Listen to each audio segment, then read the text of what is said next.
Good morning সবাইকে, আমার চ্যানেলের নতুন একটি ভিডিওতে তোমাদের সবাইকে জানাই স্বাগত। আশা রাখছি তোমরা সবাই ভালো আছো। আমিও যথেষ্ট ভালো আছি। এখন আমার জ্বর ঠান্ডা সবই মোটামুটি কমেছে, কিন্তু আমার মায়ের আবার ঠান্ডা লেগে গেছে। আর তোমরা কে কোথা থেকে আমার ভিডিও দেখো আমাকে কমেন্টসের মাধ্যমে জানিও। আজকের ভিডিওটা অন্যভাবে স্টার্ট করলাম তোমাদের সাথে নিয়ে। তোমরা পুরো ভিডিওটা স্কিপ না করে দেখো, আশা রাখছি তোমাদের পুরো ভিডিওটা ভালো লাগবে। আজকে হলো সকালেই মানে ওই 11টার দিকে রান্না হয়েছে হলো ডিম, সেটাই তোমাদের দেখাচ্ছি। আর আজকে না মানে অনেক দিন পর, প্রায় ধরো 4-5 মাস কি তারও বেশি হবে কিনা আমার মনে নেই, আজকে ডিম ভেজে তারপরে রান্না করা হবে।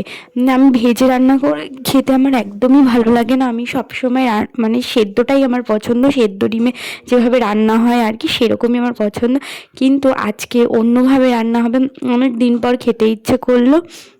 মানে অনেক সময় দেখবে চায় যে অনেক দিন এটা করিনি, মন চায় যে এটা করতে, সেরকমই একটা ব্যাপার। তো সেরকমভাবেই রান্না করা হচ্ছে। আর আমার যে জ্বর এসেছিল না, সেই জ্বরে কি অবস্থা হয়ে গেছিলো।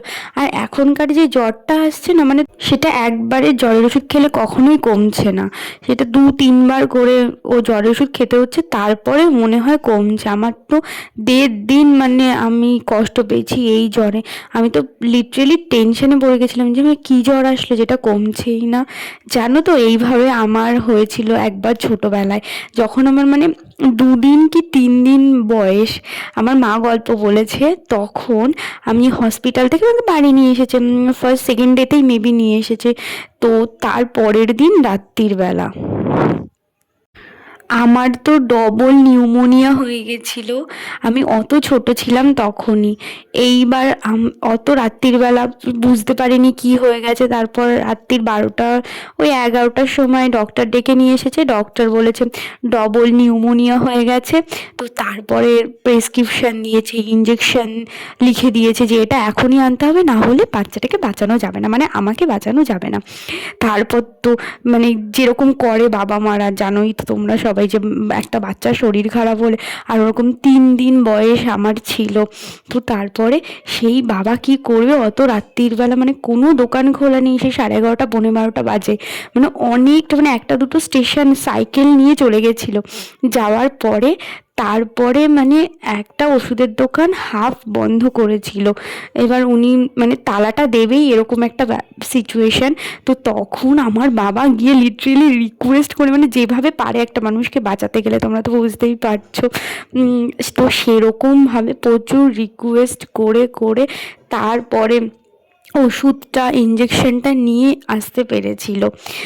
সেই রাত্রির বেলা বলো তো, কত রাত হয়ে গেছিলো। এবার ডক্টরের কাছে গেছিলো, ডক্টরও বলছে কি যে না এখন যাব না। তারপরেও কষ্ট করে মানে ডক্টরের হাতে পায়ে ধরে নিয়ে এসেছিল। তো এর পরের গল্পটা কি হয়েছিল, আমি কিভাবে ঠিক হলাম, সেটা যদি তোমরা শুনতে চাও তাহলে আমার পরের ভিডিওটা তোমরা দেখো।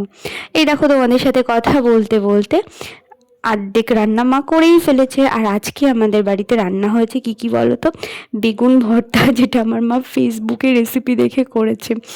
আর রান্না হয়েছে হলো গাজর আলু পেঁয়াজ দিয়ে একটা ভাজা, আর এই ডিমের তরকারি, এইটা ডিমের তরকারি কারি যাই বলো, এইভাবে রান্না হয়েছে। এইভাবে না আমার খুব একটা ভালো লাগলো না খেতে। আমার মনে হয় কি জানো বলো তো, যে আমি সেদ্ধ ডিমটা তরকারিটাই আমার ভালো লাগে, আমার এইরকম ভেজে ডিম ভালো লাগে না। আর আজকে মানে আমাদের গাছের ধনেপাতাগুলো তো এখনও ছোটো ছোটো, খুব একটা তো বড় হয়নি। এবার ওইটা হলো বড় যখন হবে পুরো, তখনই ভেবেছি যে পুরোটা কাটবো। এখন তো ছোট ছোট না, এখন কাটলে গাছগুলো মরে যাবে আর হবে না, ওই জন্যে আর কাটা হচ্ছে না। তাই একটুখানি বড় হবে তারপরে ধনেপাতা দেওয়া স্টার্ট করব। আর জানো তো, আগের দিনই আমাদের বাড়িতে পাটিসাপটা হয়েছিল, মানে গতকাল রাতে, ওই ভিডিওটা করা হয়নি। তো তাই এবার রান্না হয়ে গেছে। তারপরে আমি এখন স্নান করতে যাব। আমার মায়ের স্নান হয়ে গেছে, স্নান করে পুজোও দিয়ে দিয়েছে। আর আমি এখন স্নান করতে যাব। আমি আজকে ভেবেছি কি বলো তো, আজকে আমি একটু শ্যাম্পু করব। কারণ এই জ্বর ঠান্ডা করে করে না মানে মোটামুটি ধরো 1 সপ্তাহ মতো আমার শ্যাম্পু করা হয়নি। কারণ আমি ভেবেছি কি যে আমি জ্বর কমে গেছিলো কিন্তু ঠান্ডাটা কমতেই চাইছিল না, কি জানি কেন, মানে যতই ওষুধ খাই ততই মানে ঠান্ডাই কমছিল না। তারপরে তাই এতদিন পর একটুখানি ফাইনালি শ্যাম্পু করলাম। আর এই দেখো আমার মা পুজো দিয়ে দিয়েছে, এগুলো সব না আমাদের গাছের ফুল, সেই দিয়ে আমার মা পুজো দিয়ে দিয়েছে। আজকে আমি আর পুজো দিইনি, মা বাড়িতে ছিল, মা পুজো দিয়ে দিয়েছে। তোমাদের আগের একটা ভিডিওতে দেখিয়েছিলাম, মনে আছে তোমাদের, যে আমাদের গাছে নিচের দিকটা 2টো ডালে ছোট ছোট মুকুল এসছে। এইবার দেখো মোটামুটি এবার এসছে, মুকুল বেরিয়েছে, সেটাই তোমাদের জুম করে দেখাচ্ছে। এই যে এই মুকুলটা আগের ছিল, এইটার পাশেরটা প্রথমে দেখিয়েছিলাম যে হয়েছিল, তারপরে ওপরে হয়েছে। এই যে যেগুলো তোমাদের জুম করে দেখাচ্ছি দেখো, সেগুলো মানে নতুন এসছে, কিন্তু খুব একটা যে আসেনি। প্রত্যেকের গাছে পুরো মুকুল পুরো এতটাই ভরে গেছে যে মানে গাছের পাতা দেখা যাচ্ছে না। আমাদের গাছে তো তেমন কিছুই আসেনি। যাই হোক, কি আর করা যাবে। এই যে সেই বেগুন ভর্তাটা আমার মায়ের স্পেশাল বেগুন ভর্তা, এটা আমি মায়ের কাছ থেকে রেসিপিটা জেনে না তোমাদের একদিন রেসিপিটা আমি দেখিয়েই দেবো কীভাবে করেছে। আমিও এক্স্যাক্টলি জানি না যে কিভাবে করেছে। আর এইটা হলো যে গাজর, তারপরে আলু, এই সব কিছু দিয়ে ভাজা। তো তারপরে আমার বেশ ভালোই লেগেছে খেতে, একটু অন্যরকম রেসিপি। আর আজকে তোমাদের ওইখানে কোথায় কোথায় বৃষ্টি হয়েছে সেটা আমাকে জানিও কিন্তু। আমাদের এখানে ভালোই গতকাল রাতে বৃষ্টি হয়েছে, ঝড় বৃষ্টি নাকি প্রচণ্ড হয়েছে, তাই জন্য আজকের ওয়েদারটা ভীষণ ভালো, ভীষণ ভালো।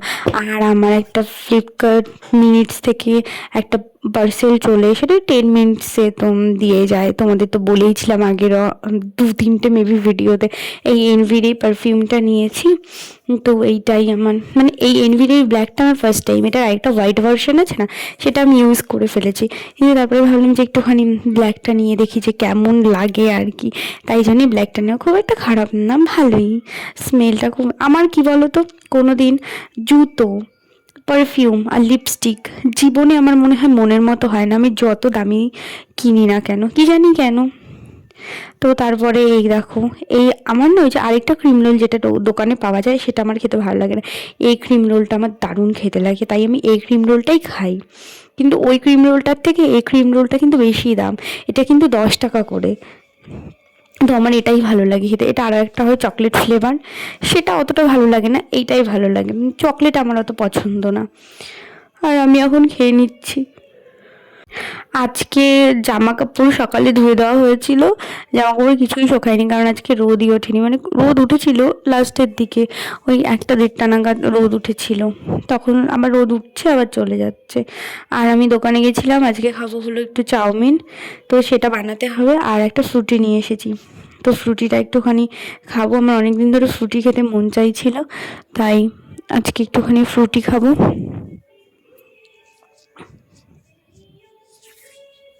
চাউমিন বানানোটা তোমাদের আর দেখানো হয়নি, কী বা দেখাবো, আগের একটা ভিডিওতে তোমাদের শেয়ার করেছি, সেইভাবেই চাউমিনটা বানানো হয়েছে। তো তাই জন্যেই আর তোমাদের দেখানো হয়নি চাউমিনটা কিভাবে বানিয়েছি। আমার কি বলো তো, বাড়ির চাউমিনের থেকে না আমার এই দোকানের চাউমিন বেশি ভালো লাগে খেতে। অনেকে আবার আছে মানে বাড়ির জিনিস ভালোবাসে খেতে, কিন্তু আমার বাড়ির জিনিস অতটা মানে বাড়ির চাউমিন অতটা ভালো লাগে না। আমার যে কোনো ফাস্টফুডই হোক না কেন, সেটা আমার দোকানেরটাই বেশি ভালো লাগে। তারপরে এই দেখো ফ্রুটিটা গ্লাসে ঢেলে নিলাম। আর এখন এই যে চাউমিনটা বানানো হয়ে গেছে সস দিয়ে। আমার আবার না কী বলতো, কাসুন্দি পছন্দ হয় না, আমি ওই সস দিয়েই ভালোবাসি খেতে। এখন আমি খেয়ে নিচ্ছি, খাচ্ছি আর টিভি দেখছি। আমার মা আবার অতটা চাউমিন পছন্দ করে না, তাও আমি একটু জোর করে দিয়ে দিয়েছি যে খাও তুমি, খেয়ে দেখো কেমন লাগছে। চাউমিনটা আমিই বানিয়েছি, আজকে চাউমিন মা বানায়নি। আর এটাই হলো আজকে আমার ডিনার। এখন ওই 8টা মতো বাজে, এটাই খাবো, আর অন্য কিছু ডিনারে খাবো না, এটা খেয়েই পেট ভরে যাবে। তোমরা না কেউ ভেবো না যে অল্প একটু ফ্রুটি খাচ্ছি আবার একটু চাউমিন খাচ্ছি, আমি এইভাবেই খাই।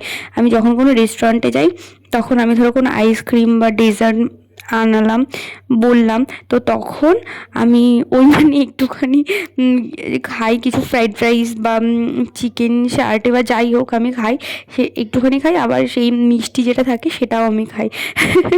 এরকমভাবেই আমি খাই। তো চলো ভিডিওটা আজকের মতো এখানেই শেষ করছি।